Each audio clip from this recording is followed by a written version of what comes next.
Today, I'm gonna be giving you the new top 5 best loadouts to be using after the Season 3 Reloaded update of Black Ops 6. Pretty much every single meta weapon in the game has changed in some sort of way. So let's just get straight into it. If these help you out, make sure you guys subscribe to the channel, click that thumbs up button and turn notifications on so you don't miss out on my future Black Ops 6 videos. With all that being said, let's get into the first loadout. We're starting off with the CR56 Amax, which did receive a very slight nerf to the medium damage range to it. So not a whole lot changed, but this is a weapon I've been using so much of. I've been getting asked a lot about my setup, so here's what I run on it. Starting off, I like to run the Kepler Microflex. The iron sights aren't terrible. I have used a build with the iron sights, but it really is personal preference. For this build in particular, I have an Opticon. The Kepler Microflex is my personal favorite one. Of course, I have to throw on the monolithic suppressor. One, I'm off the radar, and two, you get bullet velocity and damage range, which is obviously very, very helpful in those medium to long range engagements. And then you pair that with something like the reinforced barrel where you get more damage range, more bullet velocity. It's just gonna make it a super fast killing assault rifle in those longer range engagements. I then throw on the vertical foregrip to just give me better control of the weapon, make it more accurate, easier to use. And while we're on the topic of making the weapon a laser beam, throw on recoil springs as well. You get recoil stabilization and you get vertical and horizontal recoil control. Once again, it's just gonna make it a laser beam. The thing's genuinely just not gonna move whatsoever. In terms of the magazine, it is up to you. I have been rocking the 60 round drum mag since I was playing the Chaos Nuketown mode.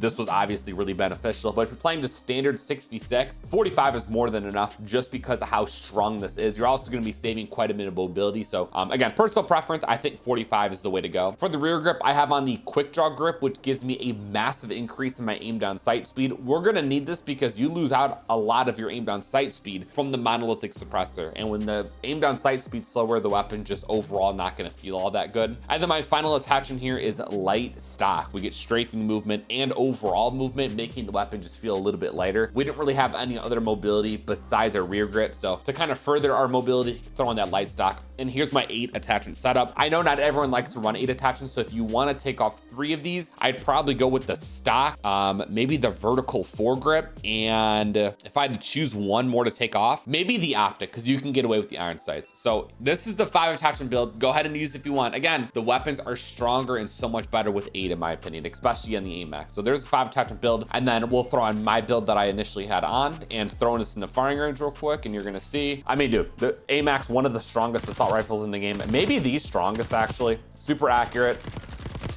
really easy to use. If you're not using this after the update, I don't know what you're doing because the nerf wasn't even all that bad. Next, we have what is 100% the new SMG meta in Black Ops 6 after the update, the C9. So they increased the damage ranges, making this stronger and longer range engagements, and they reduced the recoil penalties that the C9 magazine gives us. And that's actually gonna be our first attachment here. As you can see, you get damage range, bullet velocity, damage. If you want the C9 to be at its strongest, you have to throw on this magazine. Next, I like to throw on the ergonomic grip. I get slide of fire speed and aim down sight speed. So my weapon's just gonna be up quicker after sliding, which is something I do in all of my gunfights. And then the aim down sight speed is gonna make it more quick and snappy. In my opinion, I feel like it really needs over pressured rounds. The bullet velocity is a little weird on these this magazine. So throwing this on is just gonna make it a little bit more hit scanning, especially in those longer range engagements, which you should find yourself in after the buff to this weapon. Next, I like to throw on a barrel. The reinforced barrel is my favorite. Damage range and bullet velocity, again, just gonna make it better in those longer ranges. And then finally, a compensator is my 5th and final attachment for the C9 build, will be vertical recoil control. Yes, they did reduce the recoil decreases you get with the magazine, but having this on is still a fantastic option just to make it that much more accurate. So there's the build. I always do 5 attachments. I don't recommend doing 8 on this. You honestly don't need it. So we'll test this on the firing range and you're gonna see, bro, I mean, new SMG meta, and I don't think it's even close. Seriously, super, super good now. This is like 100% way better than the Jackal. I mean, C9 didn't need a buff, but here we are anyways. For loadout number 3, we have the SWAT 556, or the Growl, whatever you want to call it. This actually did receive a very slight damage decrease at maximum damage ranges. So it is slightly less good than it was, but I don't think you'll notice it too much. But here is my build that I like to run on this. So obviously, yeah, you're gonna want to throw on the Growl conversion kit. Makes it full auto. You get movement speed, vertical and horizontal recoil control. It's full auto, all that type of good stuff. It's the only way to be using this weapon in my personal opinion. For the magazine, throw on the magazine. It gives you the full auto extended. You get recoil stabilization and a bigger mag, which is obviously very helpful. I love to throw on the monolithic suppressor to really make it feel like the OG Graw. Also, there's no barrel option, so you're not going to get any bullet velocity or damage range anywhere else. So throw this on, it'll act as a barrel, making it stronger in longer range gunfights. And I like to throw on the quick draw grip. Again, you're going to lose a lot of aimed on sight speed from the monolithic suppressor, so to gain it back and some more, throw this on and it'll make it so much more quick and snappy. And then I like to throw on the infiltrator stock, which gives you a lot of aim walking movement speed, making it so much harder for the enemies to land shots on you in the middle of those gunfights. So this is the 5 attachment build. I'll give this a test in the firing range. I personally do 8, but you could 100% get away with just 5. And you can see the mobility is great on it. It's quick. I mean, seriously, 5 is more than enough, but these are the 3 extra attachments I personally like to run on my Graw. 2 or 3, depending on the person actually. So for the underbarrel, I like to do the vertical foregrip, just more recoil control, so you really don't have to worry about it. And then the laser, I do the target laser, which you get aim walking steadiness. Stock, we move quicker. This makes our weapon steadier. So now we're gonna be more accurate and faster, which is just gonna help you win more of your gunfights. And if you want, you could throw an optic on. You have an extra attachment here. You can't throw on a barrel. I like the iron sight, so I just don't throw one on, but this is my, I guess, 7 attachment build here. Personal preference at the end of the day, I really do like running the extra attachments on it. It definitely feels a lot more steady in my opinion. So Graw is still a top contender in the entire game, even though it was very slightly nerfed. The Kilo also received a slight maximum damage range decrease, but here is my setup that I run on. It's pretty much the exact same. I have a 5 and 8 attachment. First, I'll give you the 8 attachment. So attachment number 1, like to throw an opticon. The iron sights aren't terrible, but having an opticon is just gonna make you see a little bit better out of it. I'm gonna throw on that monolithic suppressor. This thing is just like my go-to for pretty much any weapon. It's like beating a dead horse. I've been telling you how much I love this thing. Next, I have on the reinforced barrel, just more damage range and more bullet velocity, just making it very good at long ranges. For my underbarrel, we got vertical foregrip like we've had on previous builds. For the magazine, it's very interchangeable. It's up to you at the end of the day. The 50, in my opinion, more than enough. You can get away with it. If you're playing some 10v10 or you're playing a small map where you're going to be in a lot of action, you could do the 60. I've been having a lot of fun with the 100, which is really OD and does make it slow down a little bit. But again, it's up to you at the end of the day, whatever you're feeling. We'll do the 50 for this build. Rear grip, I went with the quick draw grip. Whenever you have monolithic, you're probably going to want to have this on as well to even out that aimed on sight speed. For the stock, I used to have balance on and I swapped out to no stock just for a better increase in my overall movement and strafing movement, which is just going to make the weapon feel lighter. And then my final attachment I go with is a recoil spring. Recoil is going to be the least of your worries. This thing shoots as straight as an arrow. It is genuinely unreal. So this is my 8 attachment build. I'll bring you guys to the firing range with this bad boy as well, because why not? Right here, boom. We got our 8 attachment Kilo. Again, even after the nerf, it's pretty much the exact same. I don't really think you guys are going to notice anything different about this, but again, still the best gun in the game in my opinion. Now, if it was up to me to remove 3 of these attachments, because you want to run 5 attachments, again, iron sights aren't bad. You could take off the optic, you could take off no stock, and the underbarrel. So this is probably what I would run if I ran 5 attachments on my Kilo. Bring this to the firing range as well, just to show you how good it is with those 5 attachments on. Boom.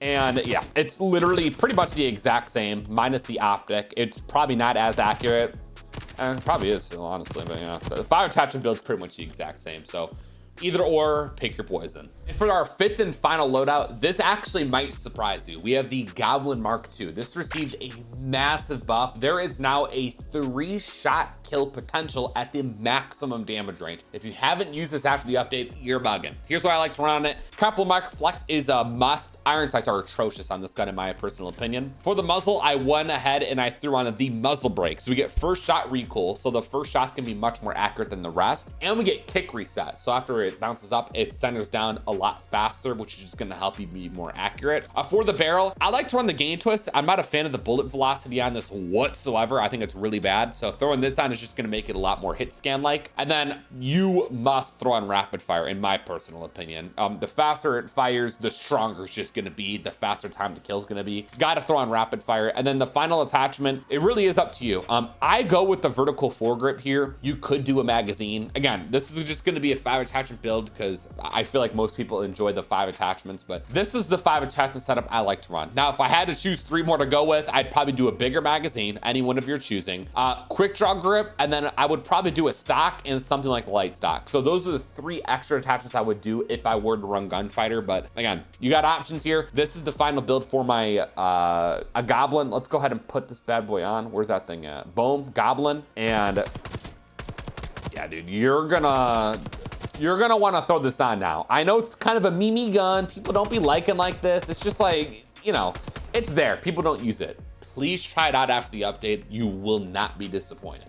And then here's the rest of my loadout if you guys are interested in that. So anytime I run gunfighter, obviously my wild card is going to be gunfighter for 3 extra attachments. My perks, I like to run scavenger so I can replenish ammo for not only my weapon, but my lethals and tacticals. Perk 2, I like to do hunter's instinct. After I get a kill, it marks the direction of the next enemy through my minimap. And then I got slipstream on to get around the map a little bit quicker. And that grants me my combat specialty of enforcer, where I get a temporary buff to movement speed and health regen after every kill. So you get this after every kill, which is super beneficial. I got the stim shots to regen on my health. That absolutely helps me stay alive longer. For my lethal, I've been experimenting quite a bit with the C4s, but blast traps are like my main go-to. I got the scrambler to mess up the radar, and I got the Gurkova, which is my go-to secondary with that monolithic suppressor and the rest of the setup there. And then anytime I'm rocking just a 5 attachment build, I like to run the wild card perk read, which gives me an extra perk. And then this is my setup. I got gung ho so I can run and reload at the same time. That just adds more fluidity in my personal opinion. I got forward intel. Anytime I run forward intel, just pay attention to my mini map on the top left hand corner. You get so much more information over where enemies are going to be at. I keep on slipstream, and then my extra perk I throw on is scavenger, and that once again grants me enforcer. So those are my top 5 loadouts after the update. Obviously I don't have the new SMG in here. I already have a dedicated video for that, so I didn't want to include it in this. Plus all these weapons were buffed or nerfed in some sort of way. Hope you guys enjoyed it. Let me know your top 5 weapons after the update, and I'll see you on the next one. You guys all stay safe. Have a great day, and I'm out. Doses.